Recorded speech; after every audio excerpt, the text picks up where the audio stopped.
My name is Rouzbeh Aminpour. I am one of our technical solution engineering leads here at GCP. Hope you enjoy the session today. I'm joined today with three amazing distinguished speakers who are going to talk about the different aspects of this solution. Derek, who is on our Vertex product team, he'll share some of the details about work that we're doing both at the agent level, and you heard in the opening keynote some of the work that we're doing on that front, but also at the platform level to unlock some enterprise applications. Greg, Group CTO of SAP Ariba, will speak about the processing aspects of the solution and how to ingest large-scale data and not only feed it into the front, middle, and back office applications, but also feed the information back to SAP so the existing workloads that you already have, for example, with SAP, can light up with some generative AI capabilities. And Tom will close the session with some amazing examples of frontline workers who could literally use the same Zebra devices that we're all very familiar with in various industries to light up these kinds of use cases. Now, why do we care about this solution? Let's talk about the problem statements first, and I think they're very familiar for everybody in this room, which is there's a lot of data, and a lot of data everywhere. But that data is not necessarily organized. The number of data models that we talk about, the number of databases that we have, these are all different ways that we cannot access all the data that we want to leverage that is already digitized. But that's not the end of it. There's a lot of data that's actually stored but not accessible. And we're all very familiar with the sum of all the Excel sheets and the number of emails that we send back and forth with attachments and links. There's a lot of data that's still sitting in paper cabinets, right? That's all data that's not being used today.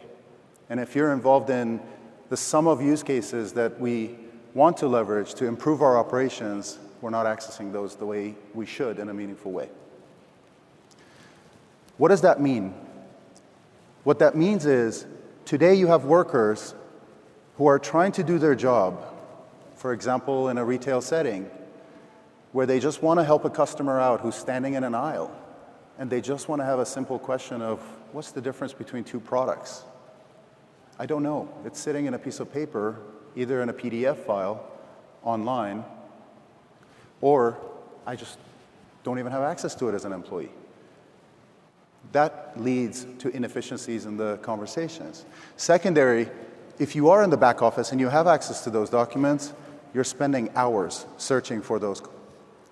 A perfect example of those kinds of use cases is SOP access, employee training. There's a lot of work on the regulation side of the fence. And if any of you have worked with contracting, there's a lot of contracts, a lot of NDAs, a lot of compliance-related conversations, whether it's on the accounting side, whether it's on regulatory aspects. And then there's some things like simple summarization of the vast amount of information that's out there, and just tell me the basics of it so I can move forward. So it all comes down to productivity and efficiency improvements in our businesses. Now, this solution ties very well with our mission statement as a company. If you think about our mission to organize the world's information and make it universally, not only accessible, but useful, this solution touches all of those. We have information that's unstructured and structured. We have processing needs for the sum of all those documents to make it accessible. And more importantly, we can now leverage generative AI capabilities to make them useful. Now, one thing to talk about here is trust is at the core of all of this. And I think you've seen over and over again in the past few days, we continue to talk about trust and enterprise trust. This is all your data. It's very important, and as you will see the guests who are going to speak about this, the importance of making sure that that data remains your data and in the confines of your own instance. And this data does not flow back in to train or to improve the quality of any of the models that are supporting these kinds of solutions. Now, from an architecture perspective, there's multiple aspects to this solution. There's the processing side, which is how do we take the sum of all the different file types that we have, or data for that matter. Maybe you have data sitting in BigQuery, AlloyDB, or a variety of other databases. Maybe you have documents that are PDFs. Maybe there's Outlook files that have screen captures of a simple table. Whether you have Excel sheets, EDI files, name the sum of files that could be out there. How do you bring all of those in, process them through a variety of parsers that we're putting together, including Document AI?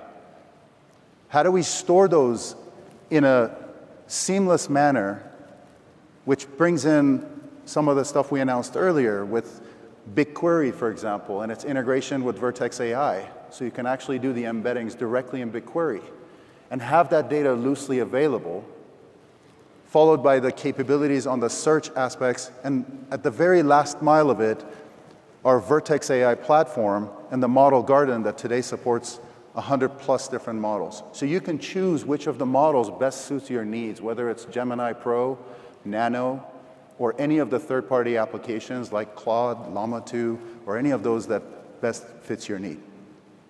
Now, with that said, some of that data flows back in to other applications, like I mentioned earlier with SAP. Once you parse and understand that data, you can actually flow it back, so those same integrations that you have today and the same applications you're using can suddenly leverage the capabilities here and become more meaningful to your business. With that said, I'm going to start with Derek. He's going to speak about some of the product announcements and show a demo, and then we'll follow with Greg and Tom. Thank you.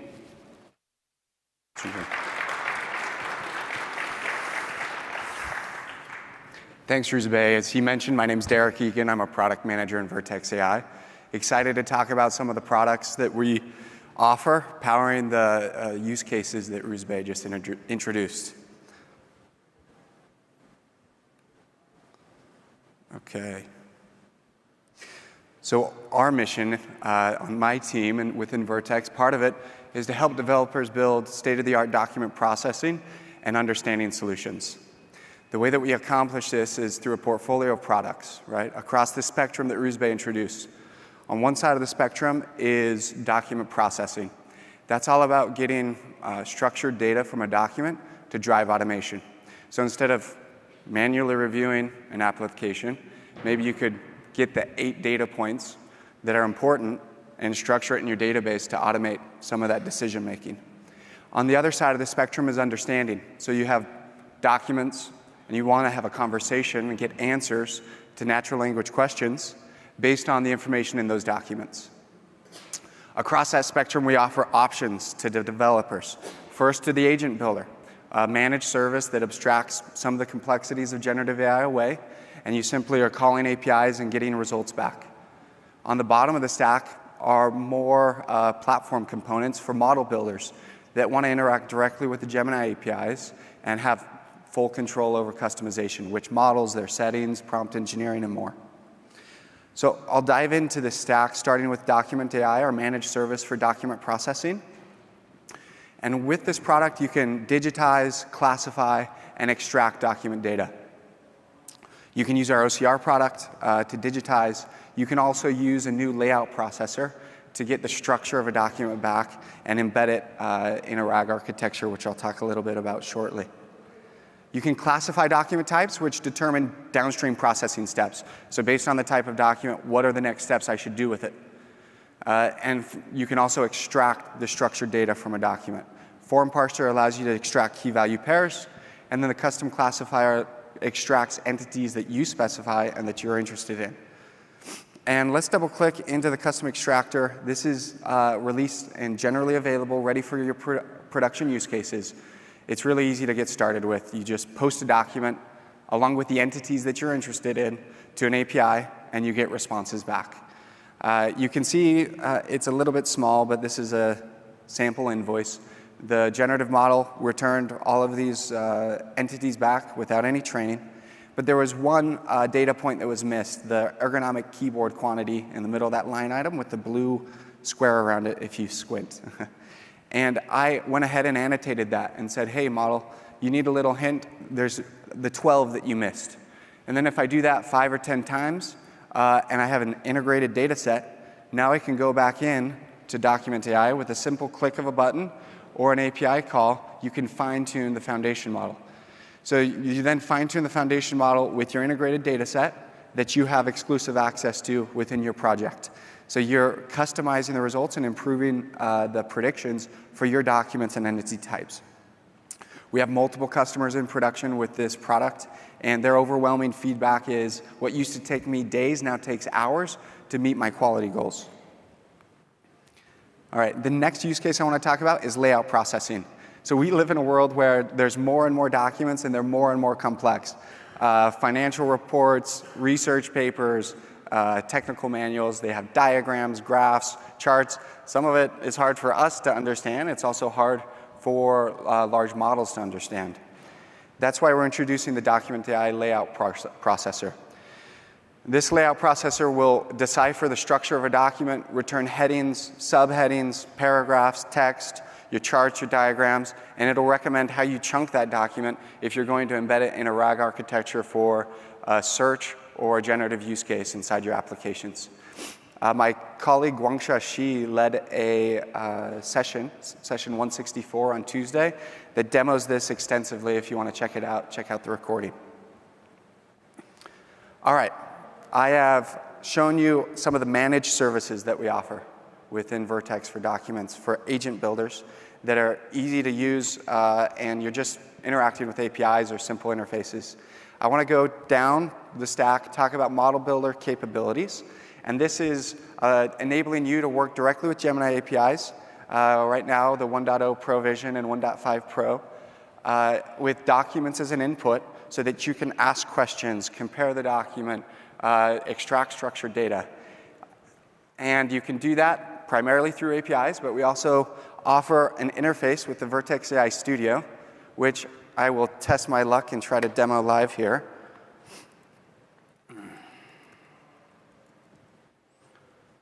All right. Okay, perfect. So I'm in the console. Let's see if I can make this a little bigger for us. Okay. So I'm in the Google Cloud Console, and within the Vertex AI Studio, I come to the multimodal section. There's a bunch of document examples. So we can see for entity extraction, there's a couple of document examples. You can classify documents, have a conversation with documents, summarize, parse tables, translate, and compare documents. Let's click into a couple of these examples. So we were just showing these examples, but there's a myriad of use cases that you can handle within this console. So the Q&A, the ones that I just mentioned directly. So let's look at the first extraction example. So the first extraction example, we're looking at a payslip. And it's fake data, but you can see kind of in the bottom left portion of this document, there is a $20 an hour rate. There's 80 hours worked, and it's $1,600 within this paycheck. There's year-to-date data on the bottom and other structured data. Now, if you open up the entity extraction option within the Vertex AI Studio, it'll pull up this example prompt. So this example prompt and this document that we just looked at is saying, hey, model, help me out, pull this structured data back, and return it in a JSON format. And what you'll see at the bottom here is I've already run that prompt, and you can see the structured data that's been returned, right? So if you like what you see, you can simply click the Get Code at the top right of the prior slide, and it's going to give you code. You can see, well, you can't see it, but you can't see it, but in the sorry. In the middle of the code here, you're essentially seeing the application/PDF, you're seeing the prompt, and you're seeing the location of the GCS bucket where you're calling that document. So you can rinse and repeat that however you'd like in your application, and you can customize these prompts however you want. All right, let's move to a separate example. We went back and chose one of the chat with documents example. It's this fairly complex letter from the government saying, I need to submit a certificate by a very specific date, or my license will be revoked. And since I don't like reading those sorts of documents, let's ask Gemini to help me understand when I need to take action on this document and explain my logic. So you can see, well, I guess it's a little bit small, but what's happening here is within that document, it was sent on June 19th, and 60 days from receiving that document, the receipt of the certificate is due. So Gemini is able to recognize that, do some math, and say, hey, you need to submit this by August 18th, right? You can do this to compare complex tax documents. You can use it to compare purchase orders across vendors. You can do that on a myriad of different document types. And of course, you can get code similar to the pattern that we just saw and use that in your application across a myriad of different languages. OK, so that is the demo that I was hoping to show you. And now I'm going to turn it over to my colleague over at SAP, Greg, who's going to show you what they're doing with document processing.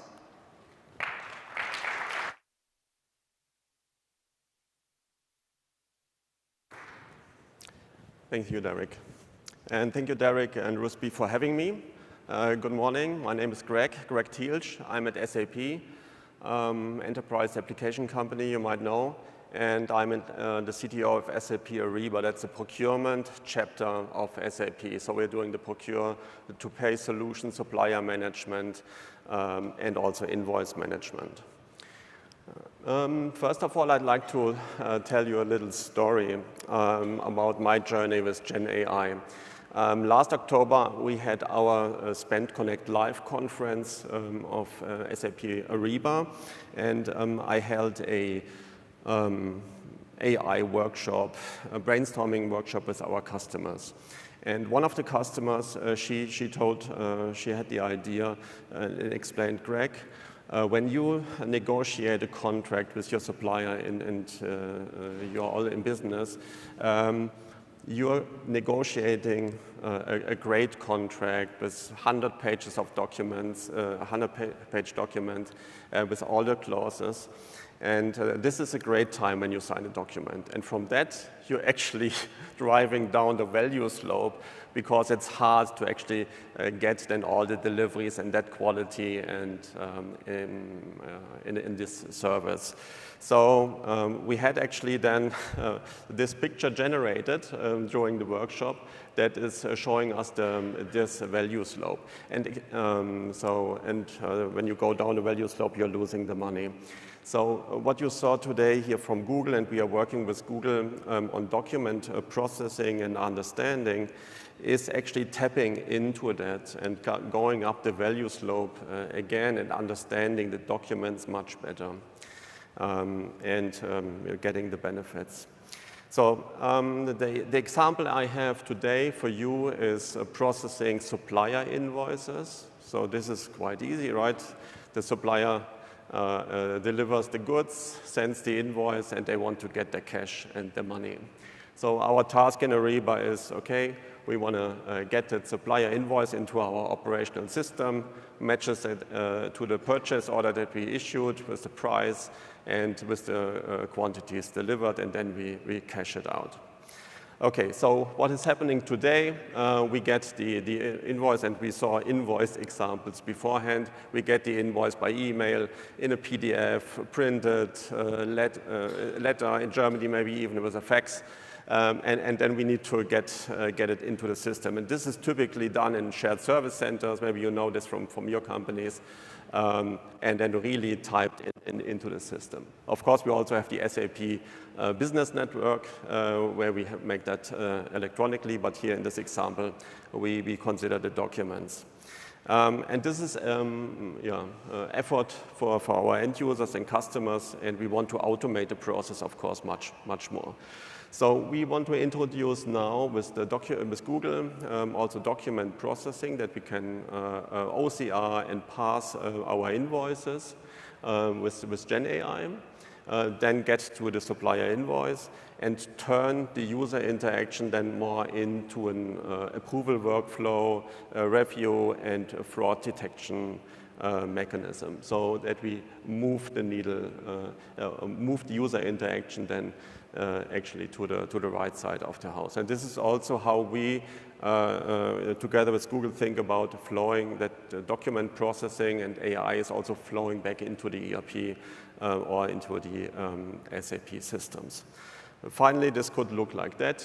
This is a screenshot that we have in-house. You see a document on the right-hand side, the invoice that was captured, and the invoice document in our operational Ariba system is then completely filled out, and it is then a matter of reviewing and checking it instead of typing that in.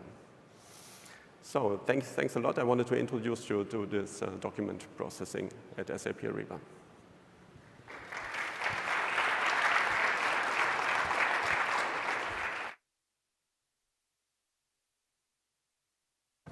Thanks, Greg, and thanks to Google for having us. I'm Tom Bianculli with Zebra Technologies, and if you're not familiar with Zebra, we're really delivering solutions to the front line of work, empowering those frontline workers to have better experiences and drive more productivities in the jobs they're trying to get done. So we do that through asset visibility, think RFID reading, barcode, locationing technology, through connecting the frontline workers, so Android-based mobile computers, which is another partnership we have underneath the Alphabet umbrella beyond GCP, and giving those workers the tools they need, the connectivity they need in order to get their job done. Think about workers in a retail environment, or clinicians or nurses in a healthcare environment that are doing meds administration, ensuring that the right medication is getting to the right person at the right time in the right way.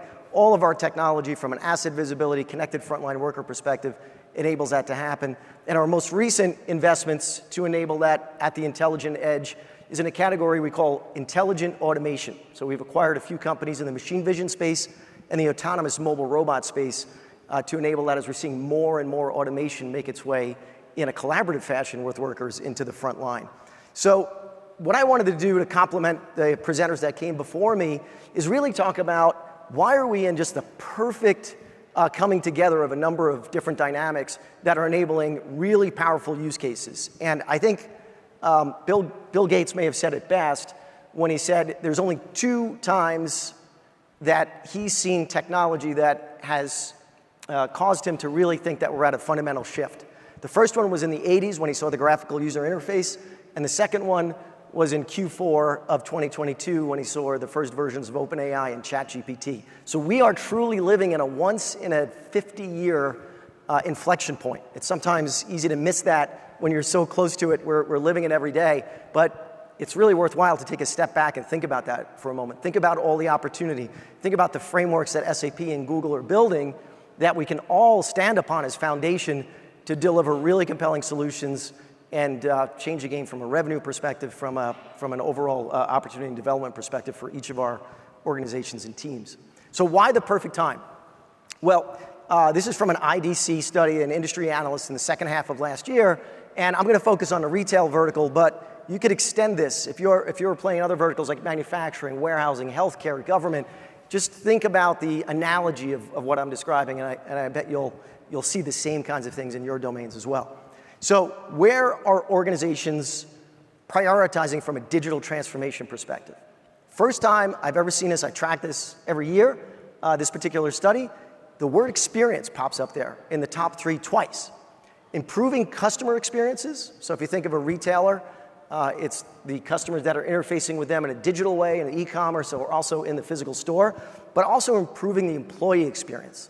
And I'm seeing this more and more from customers that are saying, my customers, if I'm a retailer, aren't going to be happy unless my employees have the tools they need to engage those customers in the right way. So delivering really compelling experiences. And this is a shift because in retail and in many verticals, you know, what was the conversation about mostly in previous years, right? If you look at 22 into 23, what this survey highlighted was operational efficiency and customer satisfaction, right? That's kind of a rung down from experience.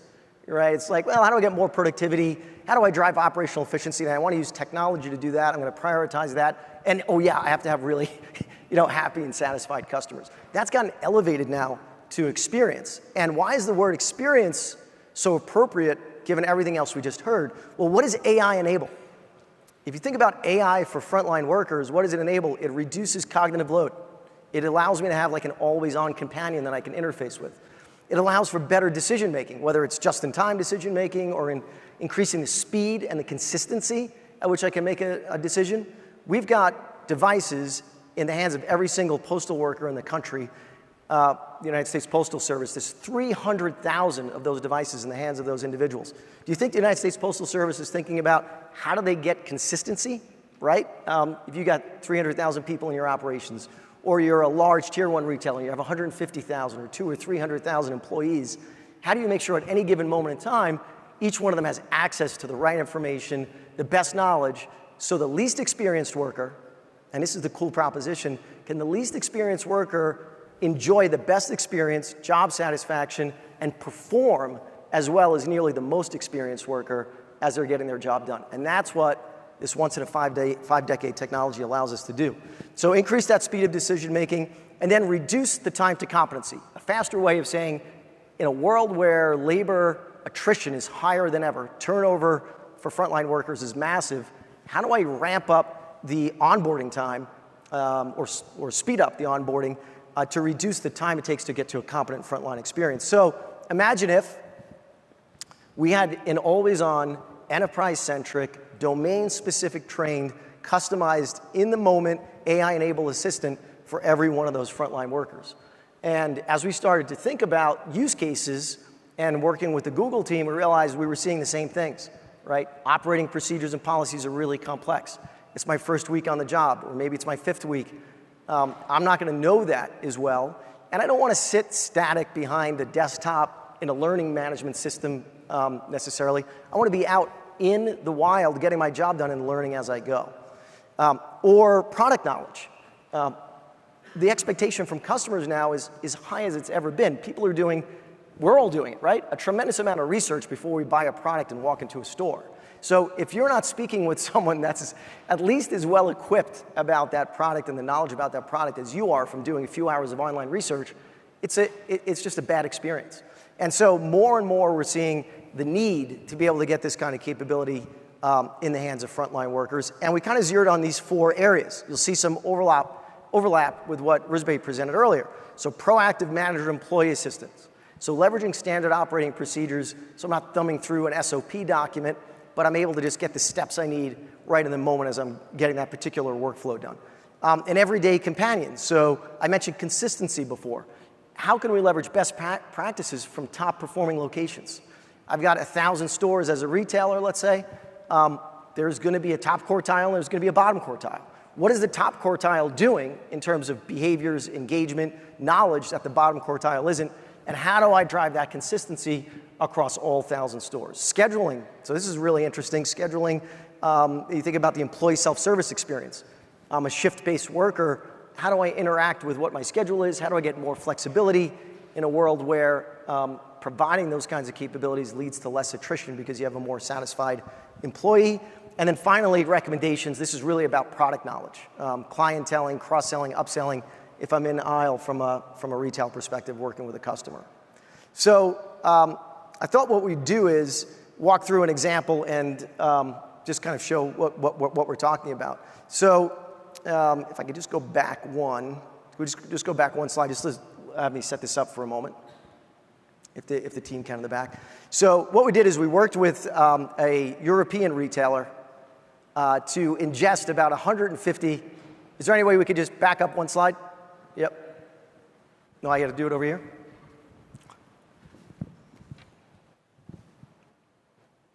No. Okay. Okay. So we worked with a European retailer to ingest about 150 standard operating procedure documents, and we trained using the Google Gemini document processing that Rouzbeh talked about and the AI LLM services. We trained a model to be able to operate in those documents and then be able to provide answers to questions that might be asked. So let's see. Is there a way I can go back? I think I see a previous button over here. There we go. Okay. So with that as the setup, you can do things like this. So you've got your handheld device. Those are deployed across all the employees. And you might have someone coming into the store for a return. It might be a new employee. So what are the steps to process a customer return? And what we'll do is we'll come back with like a relatively short answer, as you can see here, but then you can click on the longer answer, let's say if you have less experience, and it'll take you through step by step. And you might think, well, returns should be pretty straightforward. Well, is it an online purchase? Was it a refund? Did it get delivered online and now somebody's returning it into the store? And you can also explore sources. So that answer that it just provided can be linked back to the actual SOP document that generated, from which the answer was actually generated. So this is the SOP document that that answer came from. So we have that attribution between the answer to the prompt and the document that created the information that delivered the answer as a way of eliminating hallucinations in these kind of really mission-critical enterprise use cases.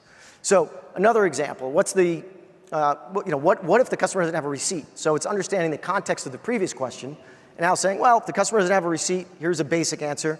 Here's the longer answer, which is you can give them store credit if you read the answer there, but make sure you inform them that there might be a restocking fee as an example, or that there's certain categories, let's say certain seasonality categories, that return may not apply to. Switching over to like another type of not customer engagement, but a workflow within the store is, how do I update the on-hand quantities for an item? So how do I update the inventory for a given item? And you'll see in this answer, there's a lot of specificity to this particular retailer, right? So it talks about their application.